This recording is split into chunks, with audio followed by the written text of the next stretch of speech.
So right now I'm in the interior of a BYD ATTO 3 and it's pretty interesting. I mean, the whole vibe of the car is like this futuristic thing and it's very interestingly designed. The build quality is surprisingly good. The materials are all pretty soft and squidgy.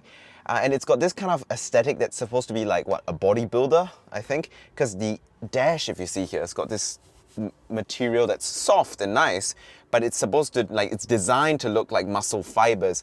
The middle compartment here, the center console, has something that's supposed to look like a treadmill.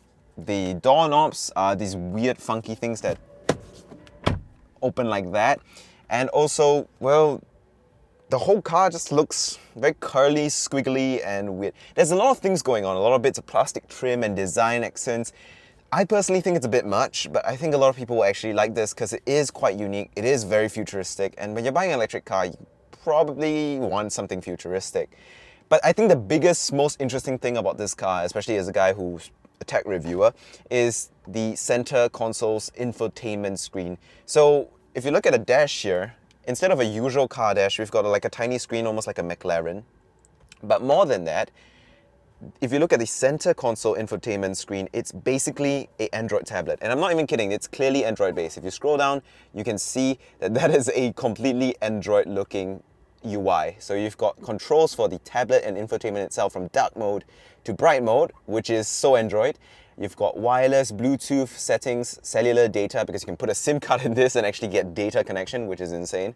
And then of course you got a tab for vehicle control, but it's very Android. So actually most people will be very familiar with it. One thing I noticed is that this touchscreen is extremely responsive, like you expect from most modern Android tablets, which is awesome. Though the skin on it is really heavy, so if you're not really someone who's sharp-eyed, you will notice that it's actually Android. I have no problems with Android, honestly. It just makes perfect sense that they would use such a good OS for a car system. Now, one thing that's interesting about this is, like, because it's an Android tablet, it has a rotate feature. So why not give that rotation customizability to the user? You can do that, and you can basically rotate the screen between portrait and landscape depending on what you want. As far as I can tell, there is no notable difference in usage and features between the rotations. I have no issues with either whatsoever, but I probably would do it in landscape since it kind of looks more fitting to the interior when you do it like that. So that's really interesting. And what's funny is because, well, this car has a reverse and forward camera and you can actually use it to take photos. I don't know why anyone would ever do that, unless maybe they're in an accident and they need to take a video or photo of whatever's happening in front of them so they can report to the police or something. But you can use your car camera as an actual camera, which I always, that's actually really just, well, I mean, it's there, might as well use it, right? There is one thing I really don't like about this interior, that's for sure, and that is the air conditioning controls being part of the screen.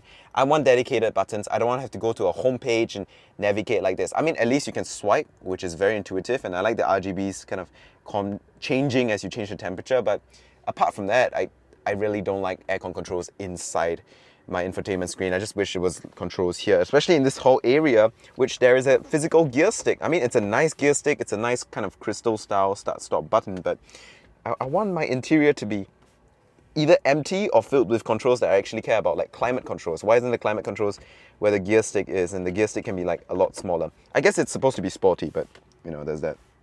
So you press for park. The parking brake's here, it's got auto hold, it's got your drive modes and different stuff. I'm not getting to drive it, so there's that. Yeah, no. Yesterday someone reversed into me.